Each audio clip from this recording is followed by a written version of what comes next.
My name's Marni. I'm a grateful recovering sexaholic. Hi, Marni. And by the grace of God and the fellowship of this program, I've been sober since August 8, 1992. I feel like a newcomer compared to these ladies. In some ways, I think I am a newcomer in this program because while I've learned to stay sober, I'm this part of my story, but it's an honesty program, and I will tell you, I was one of those people, Catherine, who said and truly believed I cannot go to meetings with men.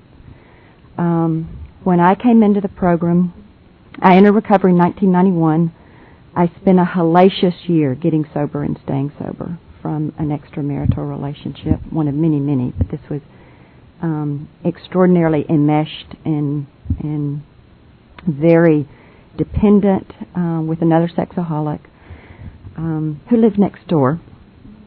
So it was just really a tough relationship, and it took me a year to get rid of that relationship. The first probably 9 months of that year, I didn't go to any meetings at all. Kept telling my therapist, won't go to meetings, nope, not going to meetings. And then something happened, and that's a long story, but that I realized I needed to go to meetings. I walked into my first SA meeting in Nashville, Tennessee, and it was me and probably 30 men. We're so blessed in Nashville to have just welts and welts of recovery. It's, if you have to be a sex addict, I'm so thankful that God put me in Nashville because there's just awesome recovery there. And at the point that I came in, there was one other woman who was in the program, and we didn't go to the same meetings. It just happened that way. And I was way too stubborn to ask for help, so I wouldn't call her and say, I hear that you're a woman and you're in this program and you need help, and I wouldn't do that. I just wasn't that far along. And I knew for me that I could not stay there. For me, a huge part of my lustaholism is a power thing. It's that incredible desire to be lusted after. I wanted to, and of course was sick enough and narcissistic enough to think that I really did this, to be able to walk into a room, at a party or any kind of social function or an SA meeting and check out all of these men, sexaholics, and think, I'll pick you. Now, I could have you.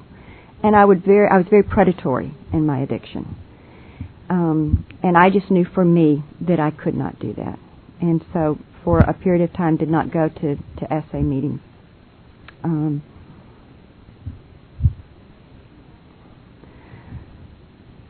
For me, a huge part of this disease, as these ladies mentioned, was also being very flirtatious, being very, very touchy, and being very, I always thought it was Southern, oh, hey, honey, how you doing? Oh, well, sweetie, and use those kinds of terms. And I just thought, that's part of my personality. I'm just all bubbly, and I'm just all, a flaming extrovert, and that's just me.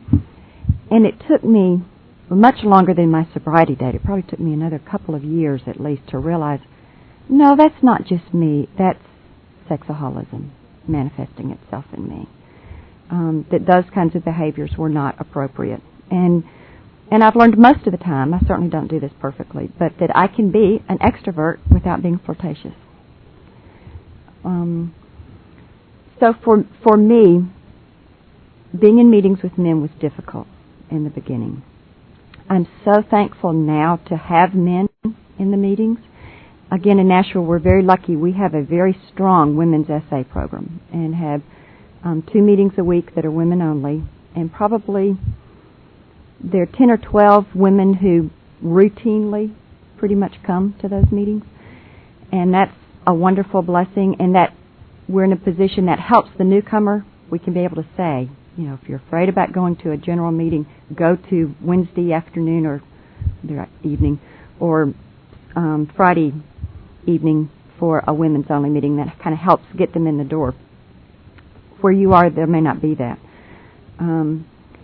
For me, and there wasn't that for me in the beginning, I had to learn to go to a meeting with extraordinarily strict boundaries. And Catherine talked about that. I didn't know a boundary. I wouldn't have known a boundary if it bit me. There were no boundaries growing up in my family, so I was clueless about this. But my therapist and my sponsor, and like Sylvia, my sponsor, in fact, she's been my sponsor from the beginning of this program and still is a sexaholic but also an alcoholic. And she recovered from her sexual addiction one day at a time and is still through her alcoholism recovery.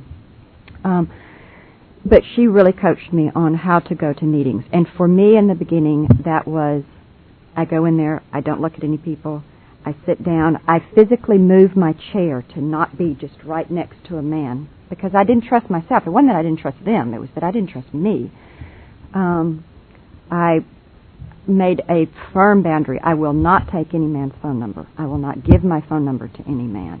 I will not engage in any conversation with a man after a meeting. I will go and listen and hear experience, strength, and hope, share if I needed to, and then I would leave. And in the beginning, few years of the program, I had to do that.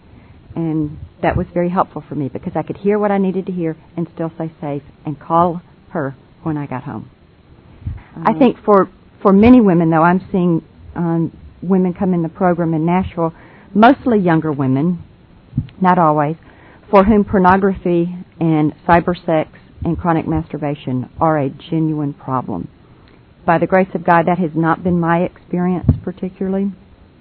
But I'm seeing that in many of the women who are coming in. I think partially it's maybe a cultural thing that the younger women who are growing up in such a media-saturated culture that they see so many more things, and in a computer culture different from the way I did. I'm a little bit computer illiterate. I do well to check my email.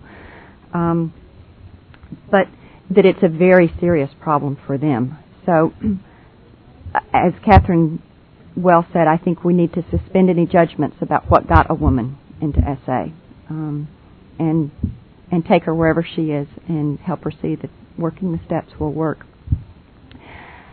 I think for newcomers, they need to be told honestly that the withdrawal from this disease is pure hell.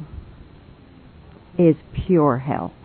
Again, in that year, no one really told me how bad that was going to be, and I would just think, this is too much, I can't do it. And I didn't have any tools yet, because I refused to go to meetings, that would really help me. But when I got serious about sobriety, there literally were days that I would set my timer on the kitchen stove for 5 minutes at a time. I will not call him for 5 minutes. And I would think, okay, for 5 minutes I can do this. And the timer would go off, and I would set it again. And sometimes it'd take 4 or 5 times of the 5 minutes until that feeling would pass, and then I was able to, do whatever I was going to do. And I'd have a brief for maybe a couple hours, and then this would start again.